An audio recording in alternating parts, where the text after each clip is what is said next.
ಈ ವಿಚಾರದಲ್ಲಿ ಪದೇ ಪದೇ ನಾವು ಕೂಡ ಮಾತನಾಡ್ತಾ ಇದ್ವಿ. ಅನೇಕ ವಿಚಾರಗಳಲ್ಲಿ ಕೂಡ ಧ್ವನಿಯನ್ನ ಎತ್ತಿದ್ವಿ.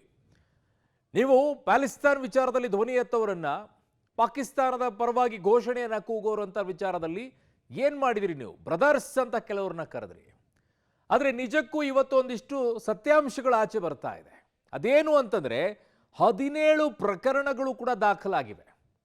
ಪಾಕ್ ಪ್ರೇಮಿಗಳು ರಾಜ್ಯದಲ್ಲಿ ಈ ದೇಶದಲ್ಲಿ ಇದ್ಕೊಂಡು ಇಲ್ಲಿ ಅನ್ನ ತಿಂದು ಇಲ್ಲಿ ನೀರು ಕುಡಿದು ಇಲ್ಲಿ ಗಾಳಿಯನ್ನ ಸೇವನೆ ಮಾಡಿಕೊಂಡು ಎಲ್ಲ ಲಾಭಗಳನ್ನ ಇಲ್ಲೇ ಪಡ್ಕೊಂಡು ಎಲ್ಲ ವ್ಯವಸ್ಥೆಗಳನ್ನ ಮಾಡಿಕೊಂಡು ಕೂಡ ಪಾಕಿಸ್ತಾನದ ಪರವಾಗಿ ಪ್ರೀತಿಯನ್ನ ತೋರಿಸುವಂತವರಿಗೆ ಯಾವ ಶಿಕ್ಷೆಯನ್ನ ಸರ್ಕಾರ ಕೊಟ್ಟಿದೆ?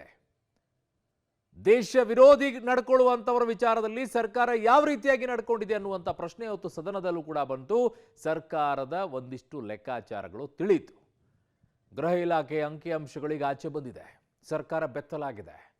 ಯಾವುದರ ವಿಚಾರದಲ್ಲಿ ಸರ್ಕಾರ ಮಾತನಾಡ್ತಾ ಇತ್ತು ನಾವು ದೇಶ ಪ್ರೇಮಿಗಳು ಅಂತ ಹೇಳಿ, ನಿಜವಾಗಿಯೂ ಕೂಡ ಈ ವಿಚಾರದಲ್ಲಿ ಏನು ಕ್ರಮ ತಗೊಂಡ್ರಿ?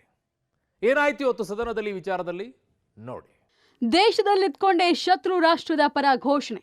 ಪಾಕ್ ಬಾಂಗ್ಲಾ ಪರ ಘೋಷಣೆ ಕೂಗಿದವರು ಬಿಂದಾಸ್. ದಾಖಲಾದ 17 ಪ್ರಕರಣಗಳಲ್ಲಿ ಒಂದರಲ್ಲೂ ಇಲ್ಲ ಶಿಕ್ಷೆ. ಆಮೆಗತಿ ತನಿಖೆ ಗೃಹ ಇಲಾಖೆಯಿಂದಲೇ ಅಂಕಿಅಂಶ.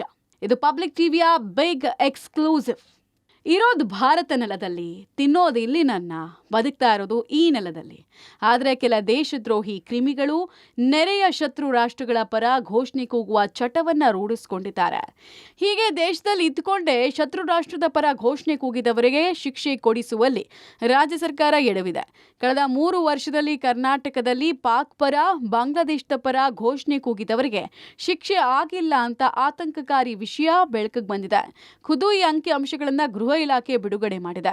ಈ ಬಗ್ಗೆ ಪಬ್ಲಿಕ್ ಟಿವಿಗೆ ಎಕ್ಸ್ಕ್ಲೂಸಿವ್ ಡೀಟೇಲ್ ಸಿಕ್ಕಿದೆ. ವಿಧಾನ ಪರಿಷತ್ನ ಪ್ರಶ್ನೋತ್ತರ ಕಲಾಪದಲ್ಲಿ ಬಿಜೆಪಿ ಸದಸ್ಯ ಡಿಎಸ್ ಅರುಣ್ ಚುಕ್ಕೆ ಗುರುತಿನ ಪ್ರಶ್ನೆಗೆ ಸ್ವತಃ ಗೃಹ ಸಚಿವ ಪರಮೇಶ್ವರ್ ಉತ್ತರ ಕೊಟ್ಟಿದ್ದಾರೆ.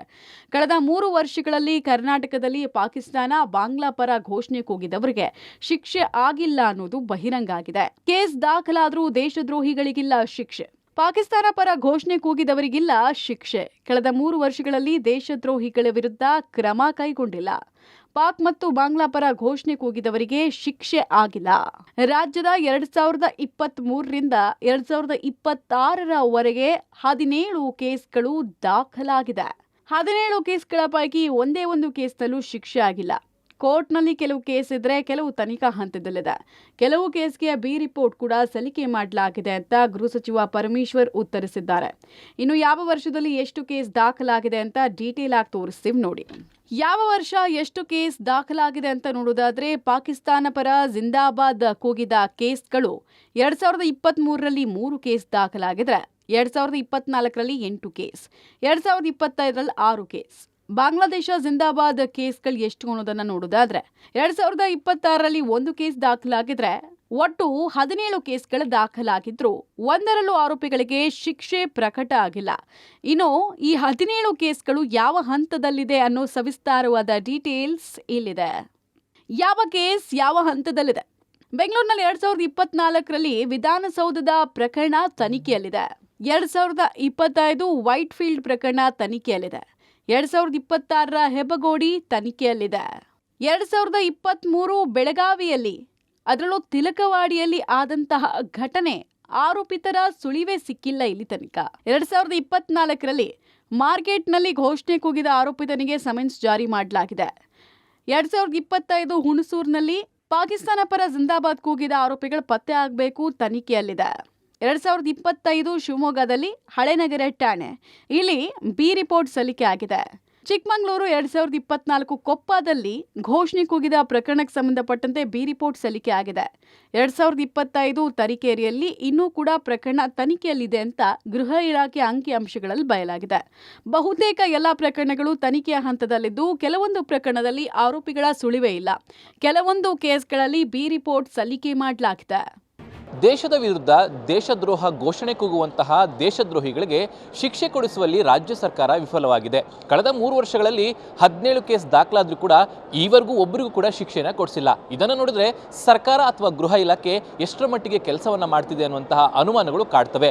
ಇದಕ್ಕೆ ಬಿಜೆಪಿ ಕೂಡ ದೊಡ್ಡ ಮಟ್ಟದಲ್ಲಿ ಆಕ್ರೋಶನ ವ್ಯಕ್ತಪಡಿಸಿದ್ದು ಸರ್ಕಾರ ಕಠಿಣ ಕಾನೂನನ್ನು ತರಬೇಕು ಅನ್ನುವಂಥ ಆಗ್ರಹವನ್ನ ಮಾಡಿದೆ.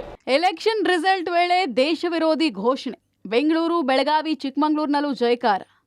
ಇನ್ನು ದೇಶದ್ರೋಹಿಗಳು ಇಲ್ಲೇ ಇದ್ಕೊಂಡು ಪಾಕ್, ಬಾಂಗ್ಲಾ ಪರ ಎಲ್ಲೆಲ್ಲಿ ಯಾವಾಗ ಘೋಷಣೆ ಕೂಗಿದ್ರು ಅನ್ನೋದನ್ನ ತೋರಿಸ್ತೇವೆ ನೋಡಿ. 2020 ಫೆಬ್ರವರಿ 15ನೇ ತಾರೀಕು ಹುಬ್ಬಳ್ಳಿಯಲ್ಲಿ 3 ಕಾಶ್ಮೀರಿ ವಿದ್ಯಾರ್ಥಿಗಳು ಪಾಕ್ ಪರ ಘೋಷಣೆಯನ್ನ ಕೂಗಿದ್ರು. ಅಲ್ಲದೆ ವಿಡಿಯೋ ಮಾಡಿ ಹರಿಬಿಟ್ಟಿದ್ರು. ಇನ್ನು 2023 ಮೇ 13ನೇ ತಾರೀಕು ಮತ ಎಣಿಕೆ ಹೊತ್ತಲ್ಲಿ ಬೆಳಗಾವಿಯಲ್ಲಿ ಪಾಕ್ ಪರ ಘೋಷಣೆ ಕೂಗಿದ್ರು. ಕಾಶ್ಮೀರಿ ವಿದ್ಯಾರ್ಥಿಗಳಿಂದ ಪಾಕ್ ಘೋಷಣೆ. ಸ್ಥಳ ಹುಬ್ಬಳ್ಳಿ. ದಿನಾಂಕ 15/2/2020. 2023 ಮತ ಎಣಿಕೆ ಹೊತ್ತಲ್ಲಿ ಪಾಕ್ ಪರ ಘೋಷಣೆ. ಸ್ಥಳ ಬೆಳಗಾವಿ. ದಿನಾಂಕ 13/5/2023. ಬೆಳಗಾವಿಯಲ್ಲಿ ಜೂನ್ ತಿಂಗಳಲ್ಲೂ ಕೂಡ ದೇಶದ್ರೋಹಿಗಳು ಬಾಲ ಬಿಚ್ಚಿದ್ರು. ಕೋರ್ಟ್ ಹಾಲ್ನಲ್ಲಿ ಪಾಕ್ ಪರ ಘೋಷಣೆ ಕೂಗಿದ್ರು. ಬಳಿಕ 2024 ಫೆಬ್ರವರಿ 28ನೇ ತಾರೀಕು ವಿಧಾನಸೌಧದಲ್ಲಿ ರಾಜ್ಯಸಭೆ ಫಲಿತಾಂಶದ ವೇಳೆ ದುಷ್ಕರ್ಮಿಗಳು ಘೋಷಣೆಯನ್ನ ಕೂಗಿದ್ರು. ಕೋರ್ಟ್ ಹಾಲ್ನಲ್ಲಿ ಪಾಕ್ ಘೋಷಣೆ. ಸ್ಥಳ ಬೆಳಗಾವಿ. ರಾಜ್ಯಸಭೆ ಫಲಿತಾಂಶದ ವೇಳೆ ಪಾಕ್ ಪರ ಘೋಷಣೆ. ಸ್ಥಳ ವಿಧಾನಸೌಧ. ದಿನಾಂಕ 28/2/2024. ಬೆಂಗಳೂರು ಬಳಿಕ ಚಿಕ್ಕಮಗಳೂರಿನಲ್ಲೂ 2024 ಮೇ 24ನೇ ತಾರೀಕು ಪಾಕ್ ಪರ ಘೋಷಣೆ ಕೂಗಿದ್ರು. ಇನ್ನು ಕಳೆದ ವರ್ಷ 2025 ಸೆಪ್ಟೆಂಬರ್ 9ಕ್ಕೆ ಶಿವಮೊಗ್ಗದಲ್ಲಿ ಈದ್ ಮಿಲಾದ್ ಆಚರಣೆ ವೇಳೆ ಪಾಕ್ ಪರ ಘೋಷಣೆ ಕೂಗಿದ್ರು. ಪಾಕ್ ಪರ ಪೋಸ್ಟ್. ಸ್ಥಳ ಚಿಕ್ಕಮಗಳೂರು. ದಿನಾಂಕ 24/5/2024. ಈದ್ ಮಿಲಾದ್ನಲ್ಲಿ ಪಾಕ್ ಘೋಷಣೆ. ಸ್ಥಳ ಶಿವಮೊಗ್ಗ. ದಿನಾಂಕ 9/9/2025. ಇಷ್ಟೆಲ್ಲ ಸಾಕ್ಷಿಗಳಿದ್ರೂ ಕೂಡ ಪ್ರಕರಣದಲ್ಲಿ ಪ್ರಗತಿಯಾಗಿಲ್ಲ. ಇದಕ್ಕೆ ಕಾಂಗ್ರೆಸ್ ಸರ್ಕಾರದ ವಿರುದ್ಧ ಜನ ಆಕ್ರೋಶವನ್ನು ಹೊರಹಾಕ್ತಾ ಇದ್ದಾರೆ. ದೇಶದ ವಿರುದ್ಧ ದೇಶದ್ರೋಹ ಘೋಷಣೆ ಕೂಗುವಂತಹ ದೇಶದ್ರೋಹಿಗಳಿಗೆ ಶಿಕ್ಷೆ ಕೊಡಿಸುವಲ್ಲಿ ರಾಜ್ಯ ಸರ್ಕಾರ ವಿಫಲವಾಗಿದೆ. ಕಳೆದ 3 ವರ್ಷಗಳಲ್ಲಿ 17 ಕೇಸ್ ದಾಖಲಾದ್ರೂ ಕೂಡ ಈವರೆಗೂ ಒಬ್ಬರಿಗೂ ಕೂಡ ಶಿಕ್ಷೆನ ಕೊಡಿಸಿಲ್ಲ. ಇದನ್ನು ನೋಡಿದ್ರೆ ಸರ್ಕಾರ ಅಥವಾ ಗೃಹ ಇಲಾಖೆ ಎಷ್ಟರ ಮಟ್ಟಿಗೆ ಕೆಲಸವನ್ನ ಮಾಡ್ತಿದೆ ಅನ್ನುವಂತಹ ಅನುಮಾನಗಳು ಕಾಡ್ತವೆ. ಇದಕ್ಕೆ ಬಿಜೆಪಿ ಕೂಡ ದೊಡ್ಡ ಮಟ್ಟದಲ್ಲಿ ಆಕ್ರೋಶನ ವ್ಯಕ್ತಪಡಿಸಿದ್ದು ಸರ್ಕಾರ ಕಠಿಣ ಕಾನೂನನ್ನು ತರಬೇಕು ಅನ್ನುವಂಥ ಆಗ್ರಹವನ್ನ ಮಾಡಿದೆ. ಪಾಕ್ ಪರ ಘೋಷಣೆ ಪ್ರಕರಣಗಳ ಬಾಕಿ. ಹೀಗೆ ತನಿಖೆ ಮಾಡಿ ಅಂತ ಹೇಳೋಕ್ಕಾಗಲ್ಲ. ಗೃಹ ಸಚಿವ ಪರಮೇಶ್ವರ್ ಹೇಳಿಕೆ. ಇನ್ನು ಪಾಕ್ ಪರ ಘೋಷಣೆ ಕೂಗಿದ ಪ್ರಕರಣಗಳು ಬಾಕಿ ಉಳ್ಕೊಂಡ ವಿಚಾರದಲ್ಲಿ ಮೈಸೂರಿನಲ್ಲಿ ಗೃಹ ಸಚಿವ ಪರಮೇಶ್ವರ್ ಪ್ರತಿಕ್ರಿಯೆ ಕೊಟ್ಟಿದ್ದಾರೆ. MLC DS ಅರುಣ್ ಈ ಬಗ್ಗೆ ಸದನದಲ್ಲಿ ಪ್ರಶ್ನೆ ಕೇಳಿದ್ದಾರೆ. ನಾನು ಉತ್ತರ ಕೊಟ್ಟಿದ್ದೀನಿ. ಕೋರ್ಟ್ನಲ್ಲಿ ಕೇಸ್ಗಳು ನಡೀತಾ ಇದೆ. ಹೀಗೆ ವಿಚಾರಣೆ ಮಾಡಿ ಅಂತ ಹೇಳಕ್ ಸಾಧ್ಯ ಇಲ್ಲ ಅಂದಿದ್ದಾರೆ. ಸದನದಲ್ಲೂ ಕೂಡ ಅದನ್ನು ಪ್ರಶ್ನೆ ತೆಗೆದಿದ್ದಾರೆ. ಅವೆಲ್ಲ ಕೇಸಸ್ಗಳು ನಡೀತಾ ಇದ್ದಾವೆ. ಈಗ ನಾವು ಕೋರ್ಟಿಗೆ ನಾವು ಹೀಗೆ ಮಾಡಬೇಕು, ನೀವು ಹಿಂಗೆ ಮುಗಿಸ್ಬೇಕು ಅಂತ ನಾವು ಹೇಳೋಕ್ಕಾಗೋದಿಲ್ಲ. ಕೋರ್ಟ್ ಏನು ತೀರ್ಮಾನ ಮಾಡುತ್ತೆ, ಯಾವಾಗ ತೀರ್ಮಾನ ಮಾಡುತ್ತೆ, ಅದು ಅವರಿಗೆ ನಾವು ಒತ್ತಾಯ ಮಾಡ್ಬೋದು.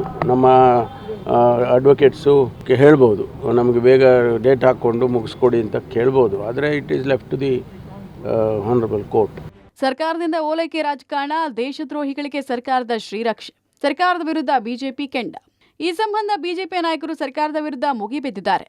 ರಾಜ್ಯದಲ್ಲಿರುವಂತಹ ಸರ್ಕಾರ ಮುಸ್ಲಿಮರ ಓಲೈಕೆಯಲ್ಲಿ ತೊಡಗಿದೆ. ಪ್ರಕರಣದಲ್ಲಿ ಕ್ರಮ ಆಗದೇ ಇರೋದಕ್ಕೆ ಪ್ರತಿ ವರ್ಷ ದೇಶದ ವಿರುದ್ಧ ಘೋಷಣೆ ಕೂಗೋದು ಜಾಸ್ತಿ ಆಗ್ತಿದೆ. ದೇಶದ್ರೋಹಿಗಳಿಗೆ ರಕ್ಷಣೆ ಕೊಡುವ ಕೆಲಸವನ್ನ ಈ ಸರ್ಕಾರ ಮಾಡ್ತಾ ಇದೆ. ಸಿದ್ದರಾಮಯ್ಯ ಸರ್ಕಾರಕ್ಕೆ ದೇಶದ ಬಗ್ಗೆ ಕಾಳಜಿ ಇಲ್ಲ. ಪ್ರಕರಣದಲ್ಲಿ ತನಿಖೆ ಮುಗಿಸಿ ಕ್ರಮ ಕೈಗೊಳ್ಳುವಂತೆ ಸೂಚಿಸಬೇಕಾಗಿತ್ತು. ಆದರೆ ಸರ್ಕಾರ ಪೊಲೀಸರಿಗೆ ಹಾಗೆ ಮ್ಯಾನೇಜ್ ಮಾಡ್ಕೊಂಡು ಹೋಗಿ ಅಂತ ಸೂಚಿಸಿದೆ ಅಂತ ಬಿಜೆಪಿಗರು ಆರೋಪಿಸಿದ್ದಾರೆ. ಗೃಹ ಸಚಿವರಿಗೆ ಕೇಳಿದೆ, ಎಷ್ಟು ಪ್ರಕರಣಗಳು ಕಳೆದ 3 ವರ್ಷಗಳಲ್ಲಾಗಿದೆ? ಬಹಳ ಕ್ಲಿಯರ್ ಆಗಿ ಕೊಟ್ಟಿದ್ದಾರೆ. 20, 22, 23, 23, 24, 24, 25 ಅಂದರೆ ಪ್ರತಿ ವರ್ಷನೂ ಜಾಸ್ತಿ ಆಗ್ತಾ ಇದೆ. ಆದರೆ 17 ಇದರೊಳಗೂ ತನಿಖೆ ಆಗಿಲ್ವಾ? ತನಿಖೆ ಆಗಿದೆ, ತನಿಖೆ ಮುಗಿದೋಗಿದೆ, ಆದರೆ ಶಿಕ್ಷೆ ಆಗಿಲ್ಲ. ಒಬ್ಬರಿಗೆ ಕಳೆದ 3 ವರ್ಷದಿಂದ ಶಿಕ್ಷೆ ಆಗಿಲ್ಲ. ಯಾವುದು ಸರಿಯಾದಂಥ ಉತ್ತರನೂ ಕೂಡ ಸರ್ಕಾರ ಕೊಟ್ಟಿಲ್ಲ. ಹಾಗಾಗಿ ನಾನು ಇದರೊಳಗೆ ಕಾನೂನು, ಇದಕ್ಕೋಸ್ಕರನೇ ಕಾನೂನು ರಚನೆ ಮಾಡೋದಾದರೆ ಮಾಡಿ. ರಾಜ್ಯ ಸರ್ಕಾರನ ಅಲ್ಪಸಂಖ್ಯಾತರ ತುಷ್ಟೀಕರಣ ನೀತಿಯಲ್ಲಿ ತೊಡಗಿದಾಗ ನಾವು ಅದನ್ನು ಎಕ್ಸ್ಪೆಕ್ಟೇಷನ್ ಮಾಡೋದು ಕೂಡ ಭಾಳ ತೊಂದರೆ. ಇದೇ ವಿಧಾನಸಭೆಯಲ್ಲಿ ಅಧಿವೇಶನ ನಡೆದಂಥ ಸಂದರ್ಭದಲ್ಲಿ ಪಾಕಿಸ್ತಾನ ಜಿಂದಾಬಾದ್ ಘೋಷಣೆ ಕೂಗಿದವ್ರ ಮೇಲೆ ಕೇಸ್ ಹಾಕಿ ಇವತ್ತು ಅವ್ರ ಮೇಲೆ ಆ್ಯಕ್ಷನ್ ಆಗಿ ಮುಗಿಸ್ಬೇಕಾಗಿತ್ತು.